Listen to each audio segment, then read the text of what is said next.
Una de las fuentes más significativas para el estudio de las culturas antiguas es la literatura, pues es a través de esta que las primeras civilizaciones inmortalizaron su legado.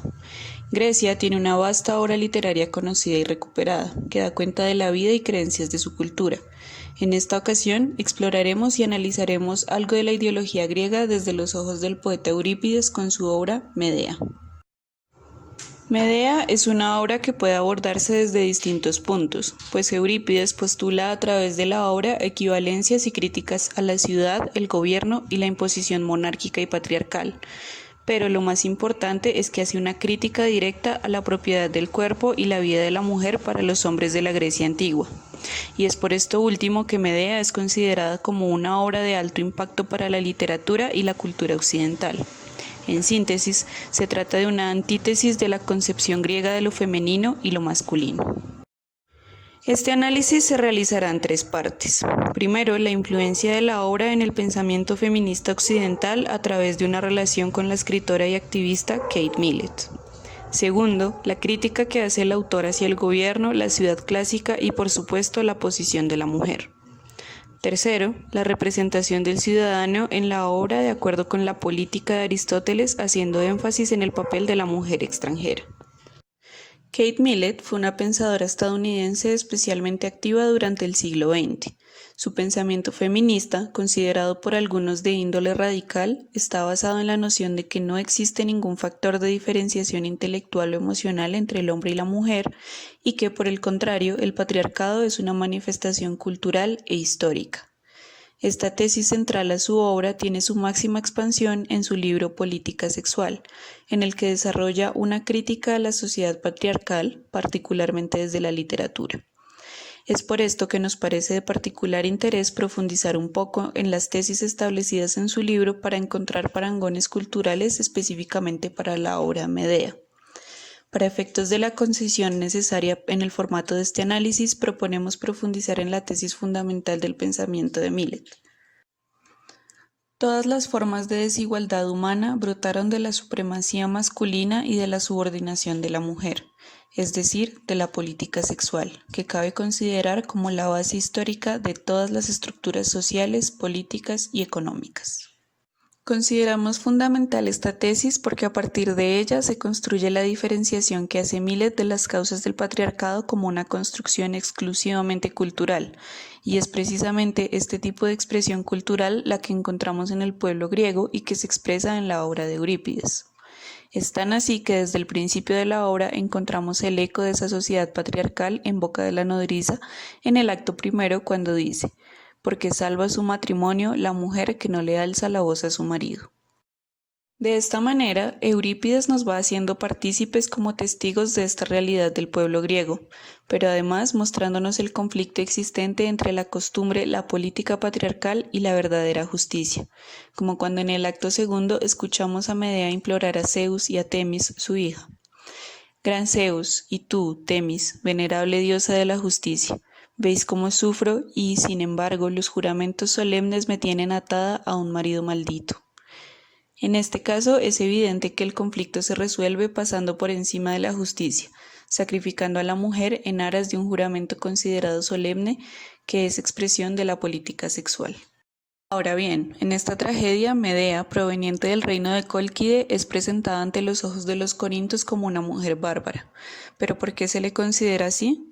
Para responder a esta pregunta debemos acudir a Heródoto, historiador griego, que en su primer libro comenta cómo los griegos consideraban a los extranjeros como pobres e insolentes de carácter, es decir, bárbaros. Aunque no es solo por su condición de extranjera que se ve rechazada, sino por ser sabia, ingeniosa y hábil, y ella misma lo expone en su discusión con Creonte cuando le dice: si se te considera más ilustre de los que se han juzgado sabios, serás tenido como peligroso a los ojos de la ciudad. Yo también comparto esta suerte. Ella, al ser una mujer que pelea por lo que quiere, genera una ruptura en los discursos de poder presentes en una sociedad que se rige por una ordenación machista, ya que invierte la relación de fuerzas entre ambos géneros e incluso entre el gobierno y ella misma. A esto último debemos sumar el hecho de que ella castiga la injusticia por su propia mano. La idea de que Grecia era una sociedad machista no sale de la nada. En su libro La política, Aristóteles cita a Homero, quien dice: "Cada cual a sus hijos y consorte rige, y les pone las leyes convenientes", lo que confirma que una mujer debe conducirse de acuerdo a lo que su marido imponga. En su discurso, cuando busca engañar a Jasón, Medea hace mención a esta situación, que cabe aclarar no es solo suya, sino que afecta a todas las mujeres griegas en general. Yo, insensata, debí participar de tus propósitos, facilitarlos, estar cerca del lecho nupcial y servir a la esposa con júbilo. Pero somos lo que somos, y no quiero decir de nosotras nada peor, somos mujeres. Con esto en mente, podemos hablar de la dualidad entre el bien y el mal presente en Medea, quien por un lado se separa del estereotipo de mujer sumisa, pero asimismo encaja con el de la mujer malvada por su deseo de liberación. Cabe aclarar que esta afirmación se hace desde la perspectiva del pensamiento griego patriarcal que mencionamos hace un momento. Aristóteles también define y diferencia la situación de un rey y un gobernante. Sobre esto dice que: "Cierto que es rey cuando rige a su albedrío, pero cuando gobierna conforme a las razones de la ciencia y en parte rige y en parte es regido, dicen que es gobernador de república".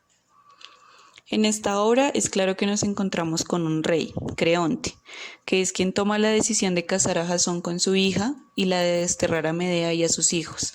Esto último porque, a sabiendas del carácter y la sabiduría de la protagonista, ve amenazada su soberanía sobre el reino y teme que le sea arrebatada por la ira de una mujer que no tiene miedo de las consecuencias. Por otro lado, vemos que Medea, en su posición de mujer, debe someterse a las decisiones de cualquier hombre que se encuentre por encima de ella. En este caso, como ya lo mencionamos, son Jasón y Creonte quienes le dan órdenes. La más severa es la de dejar el reino de Corinto, lo que la convierte en una persona desterrada. Y sobre esto Aristóteles también tiene una opinión. El que no vive en la ciudad, esto es, errante y sin ley, o es mal hombre o es más que hombre, de manera que o será bestia o será Dios. Esto nos revela una pista de lo que pudo haber sido de Medea, quien probablemente no será considerada como una diosa, ya que es una persona con doble desventaja, la de ser mujer y la de no ser ciudadana de reino alguno. Es nuestro parecer que el principal logro de Eurípides en Medea consistió en enfrentarse a los usos de su época, dándole preponderancia al sentido de la injusticia que se está cometiendo en cabeza de Medea y llegando incluso hasta el punto de convencer a su audiencia que el crimen por ella cometido es una venganza justa y Medea ha sido víctima de una construcción patriarcal en la que todos se han aprovechado de ella. Creemos que esta conclusión, de por sí polémica, atenúa su ferocidad si nos centramos en el hecho de que Medea es una representación del abuso del patriarcado político y como tal su venganza no es personal. Es una reivindicación que hace Eurípides de la mujer que tuvo que ser bastante incómoda para las costumbres e ideas políticas de su tiempo. De hecho, según nos refiere Aristófanes, el estreno de Medea se realizó en el marco de un certamen en el que alcanzó tan solo el tercer lugar, detrás de Euforión y Sófocles. Es más, dentro de la misma Medea, Eurípides en diversas ocasiones se queja de las dificultades que padece el autor que se atreve a pensar diferente, por sí mismo, pues resulta incomprendido por sus contemporáneos. Así, ya en boca de Medea en el acto 3 manifiesta: "No es la primera vez, pues muy a menudo mi fama me ha causado estragos. Inútil y peligroso es el conocimiento.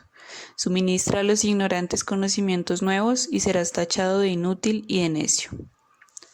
Pero además resulta muy elocuente que esta diatriba la ponga el autor en boca de Medea, el personaje femenino, y no, por ejemplo, en boca del corifeo, órgano que tradicionalmente ha sido utilizado como vehículo del pensamiento del autor.